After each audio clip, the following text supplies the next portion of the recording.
आ जाओ निंगटी। मेरे आए थे, अब शाम को क्या खबर लाए हो? अरे पकड़ लिया बदमाश को। मुझसे बचकर कहाँ जाएगा? किसको पकड़ लिया? रामू दूध वाले को। हैं? बिल्कुल रंगे हाथ। यहाँ भी तो वही दूध देता है। हाँ, सवेरे की चाय भी कुछ फीकी फीकी लग रही थी। हाँ? फीकी फीकी तो लगेगी ही। सब लोग दूध में पानी मिलाकर बेचते हैं, ये साला पानी में दूध मिलाकर बेचता है। हमारे घर के पास एक ऊंचा पेड़ है, मैं वहाँ चढ़ गया और आपके ही दूरबीन से उसके घर को ताकता रहा। उसने एक घड़ा पानी भरा और फिर अपने झोपड़ी के बाहर उसमें 2 लूटा दूध डाला। बस मैं फौरन पेड़ से उतरा और भागा उसके घर की तरफ। वो घड़ा वही रखवाया और दूसरा दूध लेकर निकलने को कहा।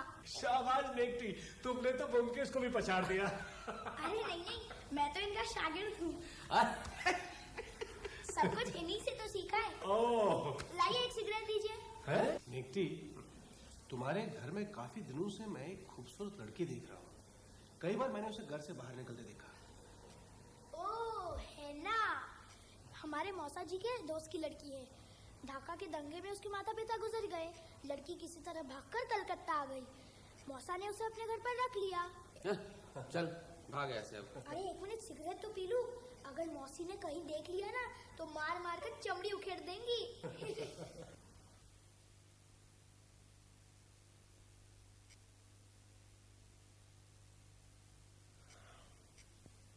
क्यों, सुबह का अखबार शाम को क्यों पढ़ रहे हो? सुबह पढ़ नहीं पाया था। वैसे भी आजकल अखबार पढ़ने में कुछ मजा नहीं आता। क्यों, क्या हुआ? सिर्फ मौत की खबरें हैं। ये देखो, चिटगांव से एक हवाई जहाज कलकत्ता पहुंचने से पहले ही समुद्र में जलमग्न हो गया। कोई भी यात्री नहीं बचा। पाकिस्तान एयरलाइंस का जहाज था। अब देखो यहाँ कितनी बड़ी सूची दी है यात्रियों की और कर्मचारियों की, जो बेचारे हैं नहीं इस दुनिया में। हेलो अजीत बाबू, आप फौरन ब्योमकेश बाबू को लेकर हमारे यहाँ आ जाइए। क्यों, क्या हुआ? हेना मलिक मर गई। है? वही है ना मेरे, जिसकी तुम आज दिन में बातें कर रहे थे? हाँ हाँ वही। कैसे मर गई? छत से गिर गई। और मौसा जी भी आज घर पर नहीं है। आज शनिवार है ना, शनिवार और इतवार को मौसा जी घर पर नहीं रहते हैं। और पुलिस भी आई है।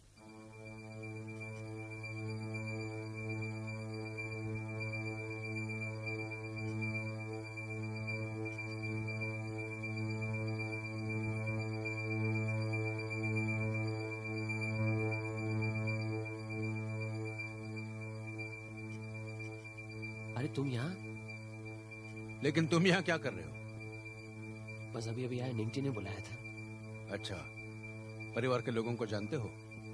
जी नहीं। अच्छा, मैं परिचय करा देता हूँ। आप है रवि वर्मा, संतोष समद्दार के सेक्रेटरी, यहीं पे रहते हैं। आप है चमेली दीदी, संतोष समद्दार की पत्नी। फिर है संतोष समद्दार के जुड़वा लड़के उदय और जुगल। और ये है नेंगटी और चिंगड़ी, यहीं पे काम करते हैं। आपको क्या लगता है, मौत महज दुर्घटना है या और कुछ?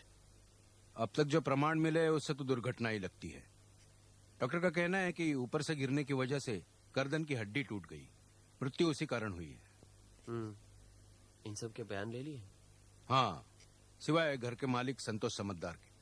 सुना है कि सप्ताह के अंतिम दिन, मतलब शनिवार और रविवार, वो यहाँ नहीं रहते। और आज तो शनिवार है। अच्छा, इनके जो बयान है उनकी कॉपी मुझे मिलेगी? हाँ हाँ, पर कल शाम को। ठीक है। अरे छोड़ छोड़, तूने हीना को मारा है कमीने, तूने। मैंने किसी ने नहीं मारा, क्या भैया मार दिया? चुप रहिए, खुद छत से गिरकर मर गए। तू जा अपने कमरे में जा। चिकन भैया मैं क्या करती हूँ? अरे यहाँ तो झमेला मत कीजिए, जाइए अपने कमरे में जाइए। ए, झगड़ा बंद करो। अभी आपने किस बिना पर जुगल पर आरोप लगाया?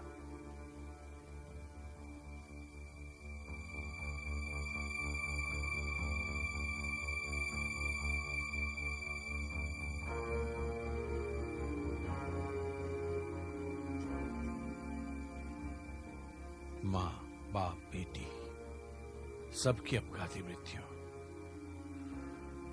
विधि का विधान भी अजीब है।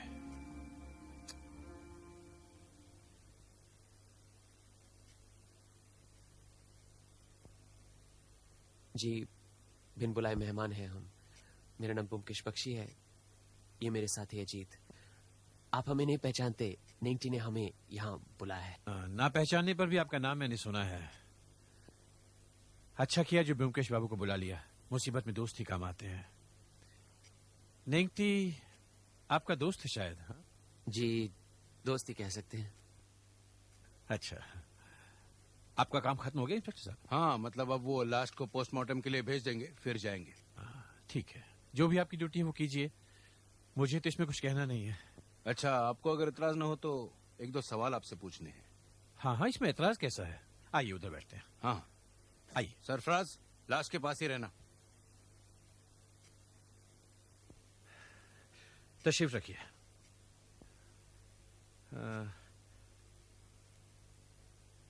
आप लोग शायद हिना के बारे में पूछताछ करने आए हैं। अफसोस है मैं इस बारे में ज्यादा कुछ जानता नहीं। मैंने उसे आश्रय जरूर दिया था, लेकिन उससे ज्यादा जानने का अवसर नहीं मिला मुझे। एक तो मैं वैसे भी घर पे कम रहता हूं, और फिर ये लड़की हिना, ये भी कुछ ज्यादा मिलनसार नहीं थी। अच्छा, हिना के पिता का नाम क्या है? कमल बाबू। क्या वो आपके दोस्त थे? हाँ, मैं करीब 15 साल से उन्हें जानता था। अपने धंधे के सिलसिले में मुझे अक्सर पूरे देश का दौरा करना पड़ता था, आज भी करना पड़ता है। उसी सिलसिले में एक बार उनसे ढाका में मुलाकात हो गई थी, और धीरे धीरे रिश्ता बढ़ गई। इसका मतलब है आपने हिना मलिक को कलकत्ता आने से पहले भी देखा था? जी हाँ, कई बार। जब वो 3-4 साल की थी तभी से देख रहा हूँ। अच्छा, हिना को यहाँ आश्रय देने के बाद घर में अशांति हुई थी? जी हाँ, मेरी पत्नी को ये बात ज्यादा पसंद नहीं थी। वो छुआछूत वाली औरत है, परदेश से आई हुई लड़की से परहेज करती थी। हिना रोज शाम को छत पर अकेली घुमा करती थी, क्या आपको ये मालूम है? ये बात मुझे आज ही पता चली। किससे पता चला? जिसने मुझे फोन पर खबर दी उसने। किसने खबर दी? अरे, इस बात पर तो मैंने ध्यान ही नहीं दिया। मैं जहां था वहां का पता भी किसी को मालूम नहीं था। जिसने टेलीफोन किया उसकी आवाज तो आप पहचानते होंगे। इस दुर्घटना को सुनने के बाद और किसी तरफ ध्यान ही नहीं गया। तो जब टेलीफोन आया तो आप कहाँ थे? इस बात को जानना क्या बहुत जरूरी है? माफ कीजिए संतोष बाबू, लेकिन हिना की मृत्यु किस वजह से हुई है यह अभी हम निश्चित रूप से जान नहीं गए हैं। हो सकता है कि हिना अचानक छत से नीचे गिर गई हो, और यह भी हो सकता है कि उसको किसी ने छत से नीचे धकेल दिया हो। दोनों बातों की संभावना है, इसलिए हमें हर बात की जानकारी चाहिए। हाँ।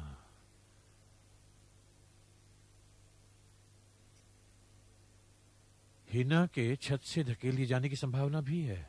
जी। कौन धकेल सकता है? ये तो तहकीकात के बाद ही पता चलेगा। मैं कहां था, अगर ये जानना बहुत ही जरूरी है तो मैं आपको बताता हूं।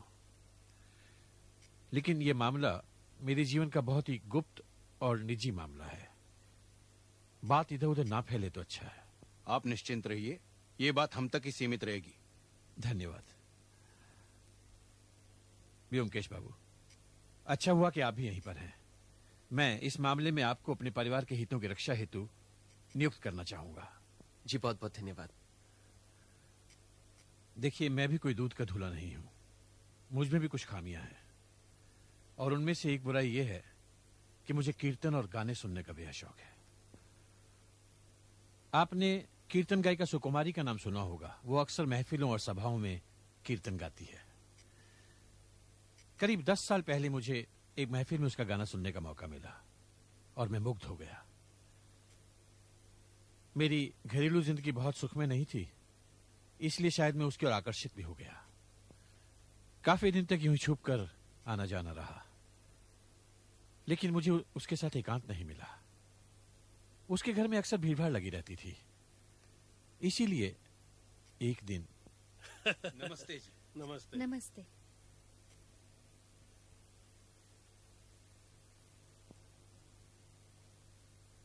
क्या बात है संतोष बाबू, आज घर जाने का इरादा नहीं है?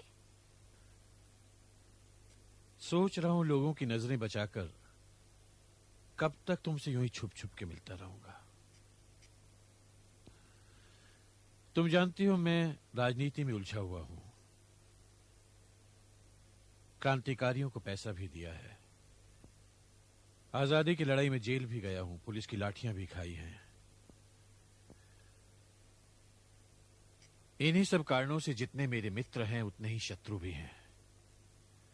अगर किसी को जरा भी भनक पड़ गई कि मैं तुम्हारे यहां इतना अक्सर आता जाता हूं, तो बदनाम करने में जरा भी कसर नहीं उठा रखेंगे। अरे, आप ये क्या कह रहे हैं संतोष बाबू?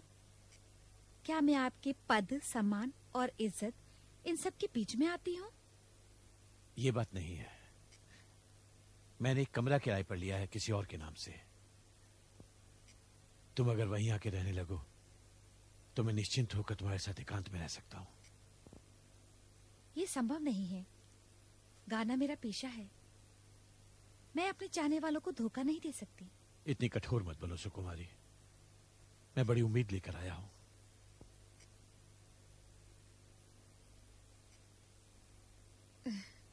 फिर एक काम करते हैं, मैं यहीं रहूंगी, यहीं से अपना काम करूंगी। सप्ताह में 2 दिन, शनिवार और रविवार, मैं आपके उस मकान में चली जाऊंगी। चलो ठीक है, यही सही। पिछले 10 साल से यही सिलसिला चला आ रहा है। मैं हर शनिवार को ऑफिस का काम खत्म करके सीधा उसी मकान पर पहुंच जाता हूं और फिर सोमवार को सीधा वहीं से ऑफिस चला आता हूं। आज भी दोपहर बाद 3:30 बजे मैं वहां पहुंचा था और रात 8 बजे हिना की मौत की खबर सुनकर सीधा यहां चला आया। अच्छा, 1-2 सवाल और फिर हम यहाँ से चले जाएंगे। जी हाँ, पूछिए। उस किराए के मकान में कोई नौकर वगैरह हैं? जी नहीं, हमने जानबूझकर नहीं रखा। फिर वहां फोन क्यों रखा? मुझे जरूरत नहीं थी, लेकिन सुकुमारी को थी। डायरेक्टरी में भी उसका जिक्र नहीं है। अपने सेक्रेटरी रवि वर्मा को भी ये नंबर नहीं दिया था? जी नहीं। इस फोन के बारे में और किसको पता है? किसी को नहीं पता। और कुछ? अच्छा संतोष बाबू, आज के लिए इतना काफी है। जरा हिना का कमरा एक बार देख लें।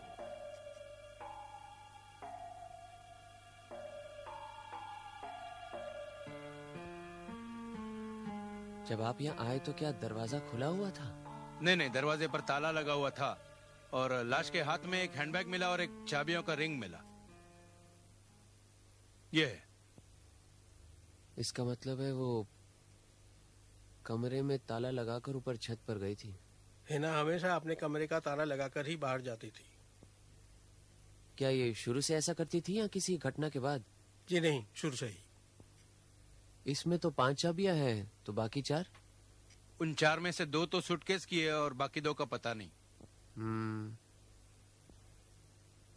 एक पर नंबर 7 लिखा हुआ है। कुछ जानते हैं? ये चाबी उन्हीं में से है जिनका ताला नहीं मिल रहा है। कभी कभी ऐसा होता है ना कि ताला तो गुम हो जाता है लेकिन चाबी लगी रहती है।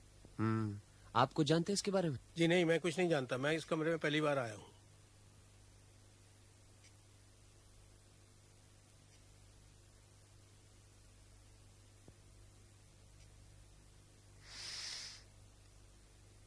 गुलाब तो ताजा है। यहाँ क्या बाहर बगीचे में गुलाब भी हैं? जी हाँ। जरूर किसी ने बाहर से फेंका लगता है। कौन हो सकता है? जी मुझे नहीं मालूम।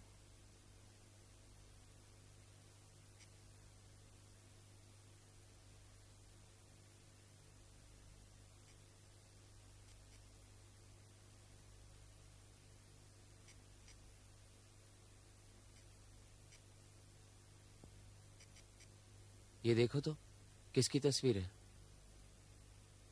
हिना की तस्वीर? हिना की नहीं है। ये तस्वीर काफी पुरानी है। देखो, रंग पीला पड़ गया है। इसमें जो औरत है वो करीब 24-25 साल, हाँ 24-25 साल की लगती है। दिखाओ जरा। मुझे तो लगता है हिना की माँ की है।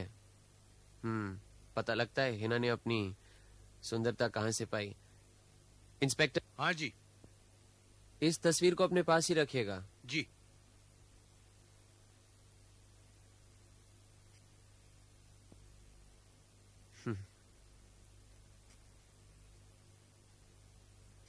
इंस्पेक्टर, ये जो 2 संदूक यहाँ पर पड़े हुए हैं, इनको आपने अच्छी तरह देखा है? हाँ देख ले, इसमें सिर्फ महिलाओं के कपड़े हैं बस। चलिए छत पर चलते हैं। हाँ आइए। आपको आने की जरूरत नहीं, हम खुद ही जाकर देख लेंगे रवि जी। लेकिन ब्योमकेश जी अभी रात को कुछ नजर नहीं आएगा, कल सुबह सुबह देख लेते हैं। आइए। ये दरवाजा तो दोनों तरफ से बंद किया जा सकता है, कुंडिया दोनों तरफ है। जब आप ऊपर आए तो क्या ये दरवाजा बंद था या खुला? नहीं, खुला था।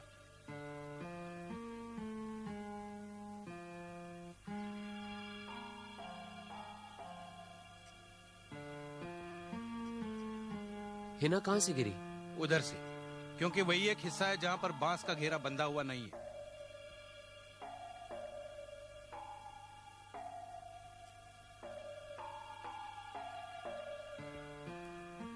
इसका मतलब है कि हिना यहाँ से छत पर आती है, चप्पल उतारती है, चटाई पर बैठती है, फिर करीब 10-15 फुट तक वहां तक जाती है और नीचे झांकती है।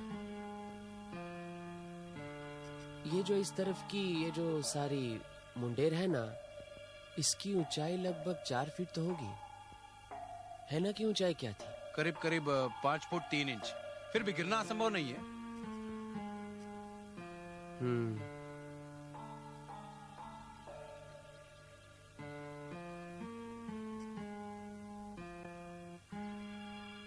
कोई तगड़ा इंसान भी इस बांस के जरिए ऊपर चढ़ सकता है। हाँ निंगटी, आओ। बोकिश बाबू। अरे तू कहाँ से सुबह सुबह आ गया? सब ठीक है? बिल्कुल नहीं, कल रात हमारे घर में एक और घटना हुई। अच्छा, क्या हुआ? सिगरेट। ओह, सिगरेट तेरे। ये ले, अब पीना मत। हाँ बोल। कल रात किसी ने हिना के कमरे को आग लगाकर जला दिया है? क्या पूरा घर जल गया? नहीं, सिर्फ हिना का कमरा। पलंग, बिस्तर, किताबें, टेबल कुर्सियाँ सब जलकर राख हो गई। तुम ये बताओ कि जब हिना छत से गिरी तब तुम कहाँ थे? जब मैं घर से निकला तब हिना अपने कमरे में बैठी स्वेटर बुन रही थी। 1 घंटे बाद जब लौटा तो घर में कोहरा मचा हुआ था। हिना छत से गिरकर मर गई। लाश को सबसे पहले किसने देखा? रवि बाबू ने। तुम जब बाहर गए घर से तो हॉल में कौन था? उदय बाबू थे। और जब तुम वापस आए तो सभी घर में थे? सभी घर में थे, सिर्फ मौसा जी नहीं थे। अच्छा, हिना की कोई चिट्ठी वगैरह आती थी घर में? डाकिया से चिट्ठियाँ तो मैं ही लेता हूँ, मगर आज तक हिना की कोई चिट्ठी नहीं आई। बाहर उसके साथ किसी के संबंध थे, जानते हो? हाँ, हिना के आने के 10-12 दिन बाद ही की बात है। एक दिन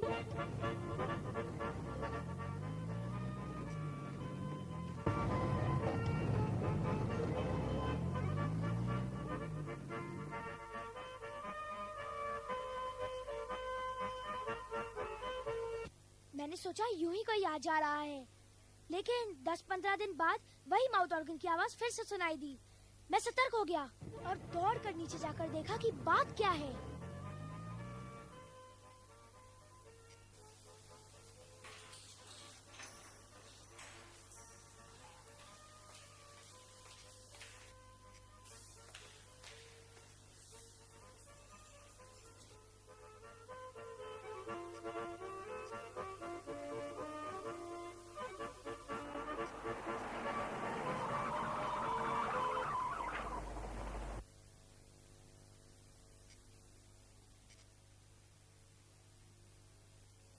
मैंने देखा कि कोई आदमी है जो माउथ ऑर्गन से हिना को इशारा करता है और हिना उससे मिलने चली जाती है। कब लौटती है? करीबन 1 घंटे बाद। अच्छा, तो कहाँ जाती थी सुबह, मालूम है? क्या मालूम, मैंने कभी दूसरी टैक्सी लेकर उनका पीछा नहीं किया। इतने पैसे कहाँ है मेरे पास। अच्छा, आखिरी बार कब गई थी? करीब 10-12 दिन पहले। अच्छा, चलो अब तुम जाओ, घर जाओ, चलो। एक और मिलेगी? अरे भाग अब, चल। ये माउथ ऑर्गन का मामला केस को और ही उलझा रहा है। लेकिन एक बात साफ है कि हिना इस शहर में अकेली नहीं थी। और दूसरी बात, उसकी मौत महज दुर्घटना नहीं है, बल्कि उसकी हत्या हुई है। अब सवाल ये उठता है कि ये जलमग्न मैनाक कौन है। वही जिसने हिना के कमरे में आग लगाई है। हो सकता है और नहीं भी। उसकी हत्या हुई है, उसकी वजह हम नहीं जानते, लेकिन जिसने भी उसके कमरे में आग लगाई है उसका उद्देश्य मैं समझ गया हूं। जरूर उस कमरे में कोई ऐसी चीज थी जिसे वो बर्बाद करना चाहता था। तुम्हें भी तो उसके कमरे में एक गुलाबी रंग का कागज का टुकड़ा मिला था, उस पे क्या लिखा था?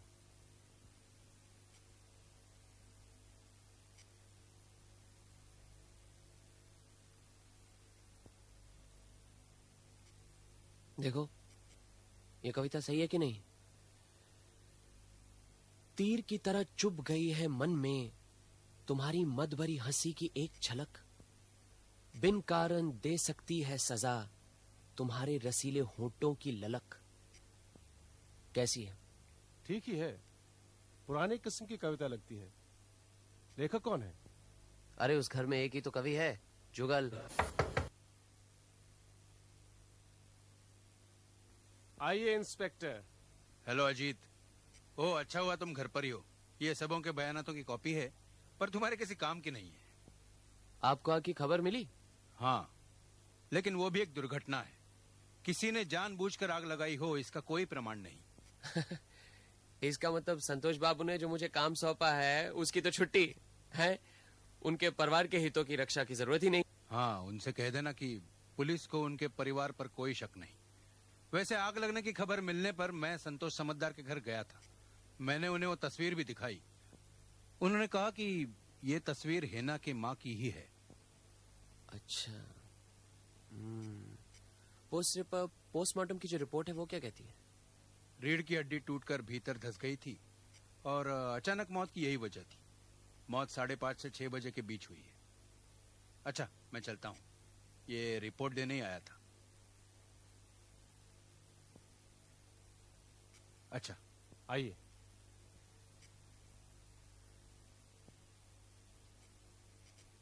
क्यों, है कुछ?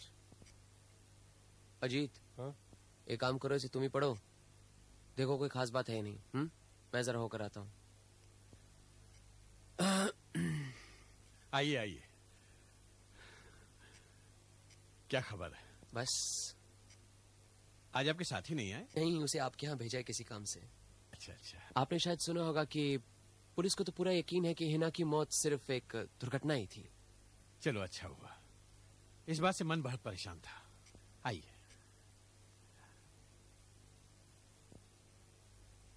लेकिन मुझे इस बात का पूरा यकीन नहीं है। यानी कि आपको शक है कि किसी ने हिना का खून किया है? अच्छा अच्छा, कोई सबूत मिला क्या? अभी नहीं।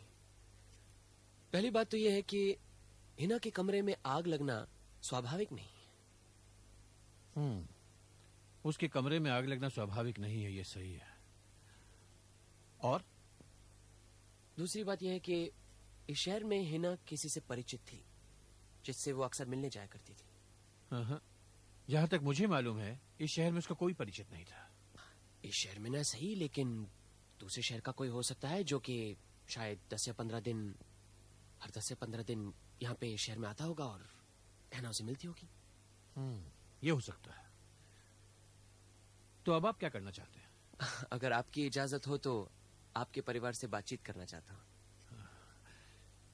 देखिए ब्योमकेश बाबू, आपको हमने अपने परिवार के हितों की रक्षा के लिए नियुक्त किया था। मैं समझता हूं कि जब पुलिस ने इसे दुर्घटना मान लिया है तो आपकी जिम्मेदारी वैसे ही खत्म हो जाती है। अलबत्ता आपकी फीस आपको जरूर मिलेगी।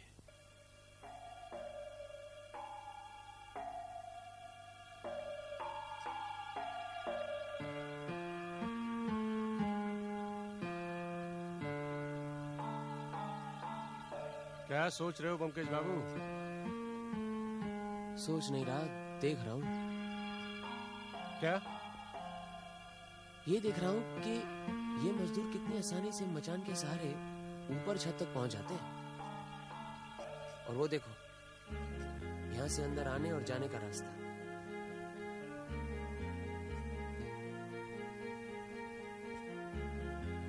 मतलब ये कि कोई भी आदमी इस रास्ते से आकर इस मचान के सहारे छत के ऊपर जा सकता है और फिर आराम से वहीं से उतरकर यहाँ से बाहर जा सकता है, किसी को पता भी नहीं चलेगा। शाबाश, बड़े समझदार हो गए हो। चलो अंदर चलो।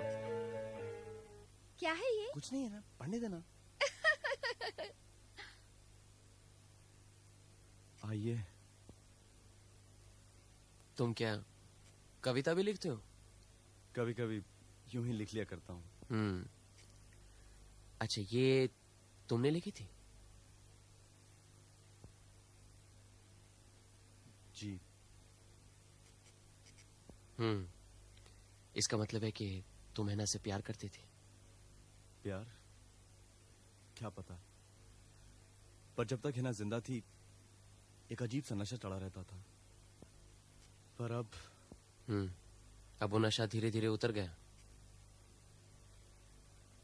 अच्छा, हैना के कमरे में तुमने एक गुलाब फेंका था? जी हाँ। उस समय क्या हैना उस कमरे में थी? नहीं। अच्छा, उस रात को उदय ने तुम पे एक आरोप लगाया था कि तुमने हैना को मार डाला। उसने ये आरोप किस आधार पे लगाया था? जलन, ईर्ष्या। इसका मतलब है कि उदय भी हिना से प्यार करता था? जी हाँ। और आप दोनों में से वो किसे ज्यादा चाहती थी? लगता है किसी को भी नहीं। उदय, अब और क्या जानना बाकी रह गया है? तुमने हैना को उनका गोला दिया था स्वेटर बुनने के लिए? हाँ, दिया था। इससे क्या प्रमाण करना चाहते हैं? यही कि तुम्हारी उसके साथ अच्छी जान पहचान थी। उस दिन जब हैना छत पर गई तुम भी उसके पीछे पीछे गए? नहीं। और वहां तुम दोनों के बीच झगड़ा हुआ तो फिर तुमने उसको छत से नीचे धकेल दिया? नहीं, ये झूठ है। तो फिर सच क्या है? मैं हिना के पीछे पीछे गया जरूर था, पर मेरे वहां पहुंचने से पहले ही हिना ने छत का दरवाजा बंद कर दिया था। मैं हिना से प्यार करता था, हिना भी मुझसे प्यार करती थी। हैना किसी से प्यार करती थी या नहीं, तुमसे नहीं करती थी। हैना तुम्हें अपनी उंगलियों पर नचा रही थी।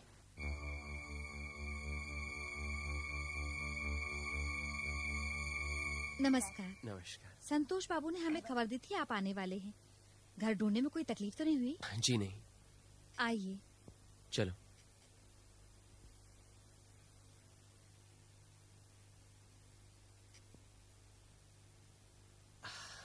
आपका ज्यादा वक्त नहीं लेंगे, बस 2-4 सवाल करने हैं। आप हिना को तो जानती थी ना? जी हाँ, संतोष बाबू ने एक अनाथ लड़की को आश्रय दिया था। देखिए, संतोष बाबू के साथ आपके पुराने संबंध हैं, ये बात हम जानते हैं, इसलिए आप बिना संकोच के हमसे बात कर सकती हैं। उस शनिवार वाली घटना के बारे में जरा हमें विस्तार से बताएंगी? मुझे कोई संकोच नहीं, मुझे ठीक से याद है। मैं शनिवार दोपहर को मकान पहुंच गई थी। संतोष बाबू करीब 3:30 बजे वहां पहुंचे। नहा धोकर 6 बजे उन्होंने नाश्ता किया, फिर गाना सुनने बैठ गए। गाना चल ही रहा था कि 8 बजे फोन बज उठा। फोन संतोष बाबू ने ही उठाया। फोन रखकर कहने लगे कि मुझे तुरंत घर जाना होगा, हेना छत से गिरकर मर गई है, और फौरन चले गए। किसने टेलीफोन किया था? ये मुझे नहीं मालूम। हाँ, नेंगटी क्या हमेशा फोन के पास बैठा रहता है?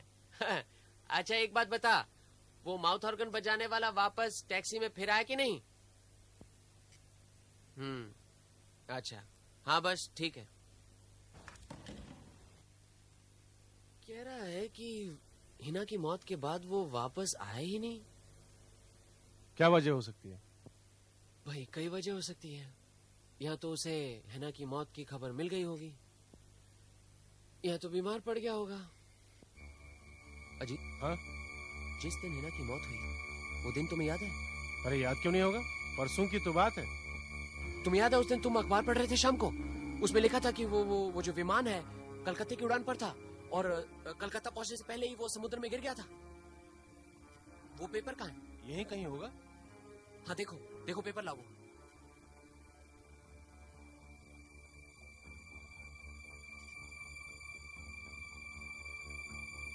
हाँ, ये है। दिखाओ। अब पहला कदम ये है कि इन चारों पर कौन, संतोष समादार, रवि वर्मा, जुगल और उदय, हाँ। इन चारों पर निगरानी रखनी है। जिम्मेदारी तुम्हारी है। रोज शाम के 5 बजे रवि वर्मा दफ्तर से निकलकर सीधा घर चला जाता था, लेकिन आज वो 4 बजे ही निकला और सीधा बहू बाजार गया। मैं उसके पीछे पीछे हो लिया। बहू बाजार में एक छोटा सा होटल है, शहनाज होटल। नीचे रेस्टोरेंट है और ऊपर रहने की जगह। वहां पर ईस्ट बंगाल और पाकिस्तान से लोग आते जाते रहते हैं। रवि वर्मा सीधा ऊपर चला गया और मैं चुपके से उसके पीछे हो लिया। उसने एक कमरे का ताला खोलने के लिए चाबियों का गुच्छा निकाला और ताला खोलने की कोशिश की, लेकिन कोई चाबी लगी नहीं। झुंझला कर वहां से निकल गया। उसके बाद मैं उस कमरे तक गया, देखा ताला लगा हुआ था और उस कमरे का नंबर था 7।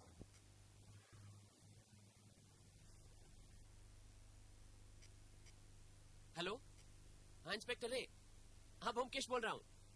अच्छा, वो हिना के कमरे की चाबियों का गुच्छा है ना आपके पास, है ना? हाँ, बस उस गुच्छे में एक चाबी होगी जिस पर नंबर 7 लिखा होगा। उस चाबी की जरूरत है मुझे।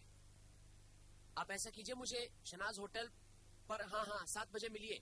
मैं वहीं पर सब बताऊंगा। हाँ, अच्छा।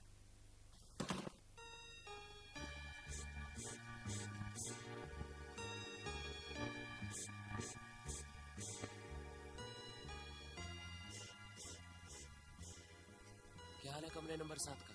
हाल तो ठीक है, और कोई नहीं है। यहीं पर है ना? हाँ, वो रहा। रिहा पे काम कीजिए, उस मैनेजर को बातों में उलझाइए। हम दोनों तब तक अपना काम करके आते हैं। ठीक है? मैनेजर इस तरफ है।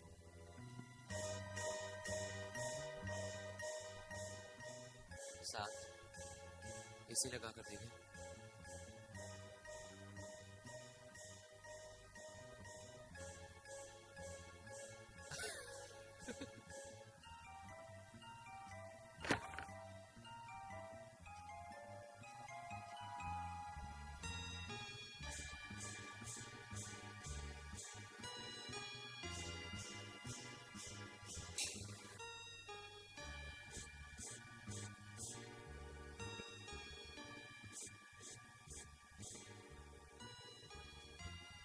ये दूसरी चाबी मुझे लगता है अलमारी की होगी। हाँ, देखो।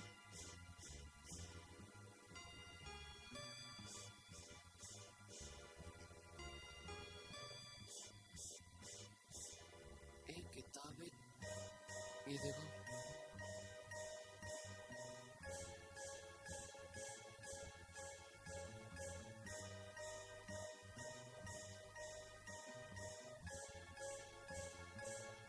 रुबाइयाँ उम्मुल खयाम।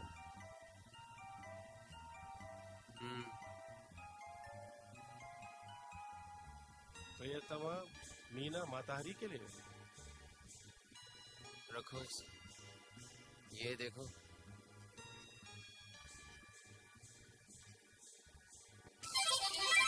क्या कर रहे हो? मैनेजर साहब आपसे कुछ पूछना है। हाँ पूछिए। ये कमरे नंबर 7 में कौन रहता है? कमरा नंबर 7 ढाका से एक आदमी आता है, हर महीने कमरे का किराया दे जाता है, पर रहता है 3-4 दिन। उसके साथ और भी कोई आता था? आता था नहीं, आती थी। अच्छा। परी, एक खूबसूरत परी। अच्छा। तो इस आदमी का नाम क्या है? 1 मिनट, जरा मैं रजिस्टर देख के बताता हूँ। उमर शिराजी, ढाका, पाकिस्तान।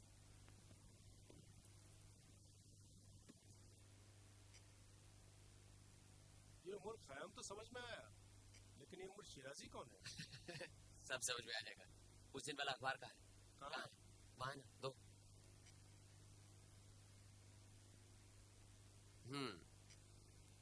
वो जो पाकिस्तान एयरलाइंस का विमान है ना, जो दुर्घटनाग्रस्त हो गया था, हाँ। उसमें मृतकों की सूची में तुम्हें वो नाम मिलेगा। कहाँ है? देखो, ये देखो, नेविगेटर उमर शिराजी। हाँ। पाकिस्तान एयरलाइंस का कर्मचारी था वो। ये वही शख्स है जो माउथ ऑर्गन बजाकर हिना को इशारा करता था। अचानक संतोष बाबू, हिना मालिक को छत से इतनी बेरहमी से किसने नीचे फेंका, इसका मुझे पता चल गया है। किसने फेंका? आपने, संतोष समझदार ने। साबित कर सकते हो?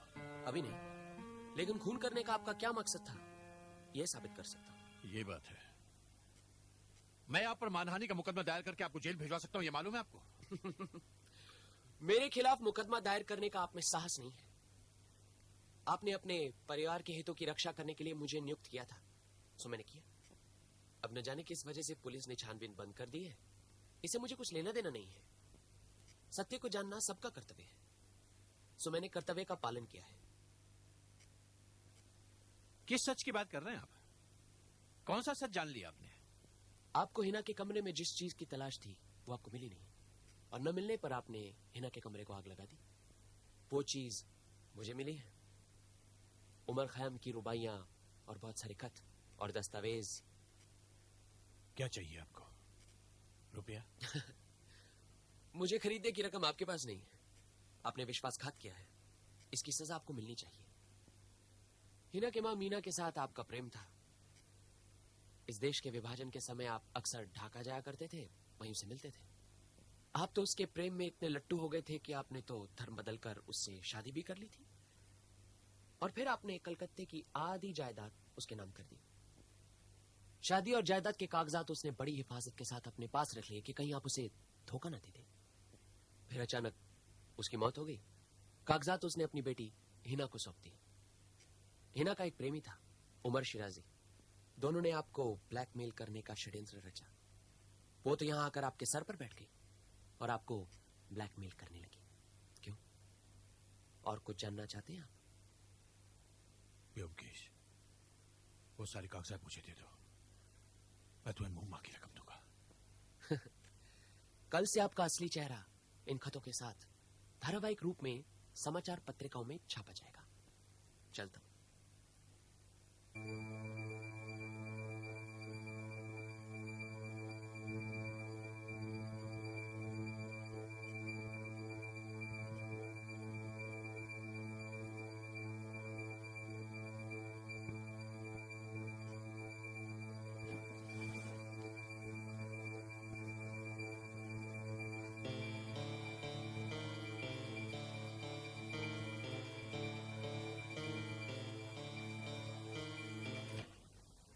हेलो। हाँ, क्या? कब? ओहो, हाँ हाँ ठीक है। हाँ, क्या हुआ? संतोष समझदार ने खुदकुशी कर ली। हैं? कब? कल रात अपने ऑफिस में। बहुत बुरा हुआ। लगता है डर गया होगा बेचारा। हिना बड़ी चालाक थी। जो दस्तावेज के कागजात थे उसने घर पर नहीं रखे, बल्कि शहनाज होटल पर रखे। और उस होटल का कमरा जो था उमर शिराजी के नाम बुक था। जब कभी आता माउथ ऑर्गन बजाकर उसे बुला लेता, दोनों मिलते, फिर सारा पैसा लेकर ढाका चला जाता। बस यही सिलसिला चल रहा था। तो फिर रवि वर्मा उस होटल में कैसे चला गया? हिना संतोष समादार के किसी दोस्त के अनाथ लड़की नहीं थी, बल्कि हिना तो संतोष बाबू को ब्लैकमेल करने कलकत्ते आई थी। यह बात सिर्फ रवि वर्मा जानता था। उसने किसी तरह हिना का पीछा किया और शहनाज होटल का पता लगा लिया। वो जानता था कि उस कमरे में ही दस्तावेज हैं। उसने चाबियों का गुच्छा बनाया और उस कमरे को खोलने की कोशिश की। उन दस्तावेजों से रवि वर्मा क्या कर सकता था? अरे वही जो हिना और उमर शिराजी कर रहे थे, ब्लैकमेल। लेकिन हिना का खून किसने किया और कैसे किया? हर 10 या 12 दिन के बाद उमर शिराजी का जो हवाई जहाज था वो कलकत्ते आता था। उस दिन भी आया था, पर आने से पहले समुद्र में समा गया। उस दिन शनिवार था। जिस तरह तुमने अखबार पढ़ा, संतोष समादार ने भी पढ़ा। देखा कि मरने वालों की सूची में उनके ब्लैकमेलर का नाम था उमर शिराजी। एक कांटा तो रास्ते से हट गया, लेकिन अब दूसरा। हिना अखबार नहीं पढ़ती थी, उसे तो मालूम भी नहीं था कि उमर शिराजी गुजर गया। बस यही एक मौका था उसे रास्ते से हटाने का। वो जानते थे कि हर शाम को हिना छत पर जाती है, घर की मरम्मत चल रही है, चारों तरफ बांस का खांचा लगा हुआ है और आसानी से ऊपर चढ़ा जा सकता है। यही उसे हटा देने का एक रास्ता था और लोग समझेंगे कि खुदकुशी की। उस दिन शनिवार था, सुकुमारी को मिलने का दिन भी था। दोनों ने इकट्ठे मिलकर प्लान बनाया। संतोष समादार पीछे की गेट से अंदर अहाते में आए, बांस के द्वारा ऊपर चढ़े, छत पर पहुंच गए। हिना ने उन्हें देखा। वो देखकर ये जान गई कि मामला क्या है। घबराई, भागी होगी, किनारे पर पहुंची। संतोष बाबू ने उसे धक्का देकर नीचे गिरा दिया। उसके बाद छत पर ऊपर आने की जो कुंडी थी उसे खोल दी। जिस रास्ते आए थे उसी रास्ते वापस चले गए। कुंडी क्यों खोली? कि जिस आदमी ने खून किया है वो ऊपर कैसे आया, ये बात एक पहेली बनकर रह जाए। फिर वापस गए। आधी रात के बाद घर आए, उसके कमरे में गए, सोचा कि दस्तावेज वहीं होंगे। बहुत ढूंढा लेकिन दस्तावेज नहीं मिले। फिर पेट्रोल छिड़कर कमरे को आग लगा दी। मौसा जी, संतोष बाबू तो चल बसे। हिना के खूनी को पकड़ पाए? हाँ, पता तो चल गया। तुम कैसे है? सचमुच पता चल गया? तुम्हें पता चला? अरे मैं तो शुरू से ही जानता था। अच्छा शुरू से ही जानते थे? अच्छा बताओ तो कौन है? हमारे मौसा जी। हैं? तुम्हें कैसे पता चला? मैंने अपनी आंखों से देखा।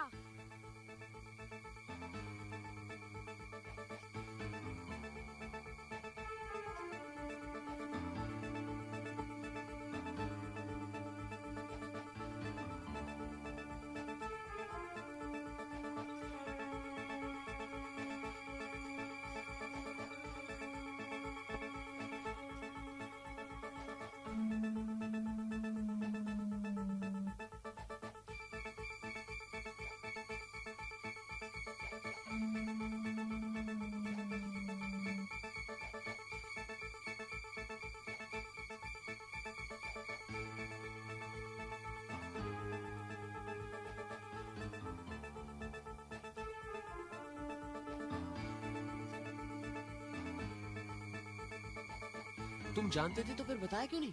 कैसे बताता? मौसा जी मेरे अन्नदाता थे, उनको मैं पुलिस के हवाले कैसे करवाता? और बोंकेश बाबूजी, मुझे आप पर पूरा भरोसा था। मैं जानता था कि आप सत्य का पता जरूर लगा लेंगे। अच्छा, इसलिए तो मैं आपको वहाँ ले गया। अब लाइए एक सिगरेट दीजिए। हाँ? हैं?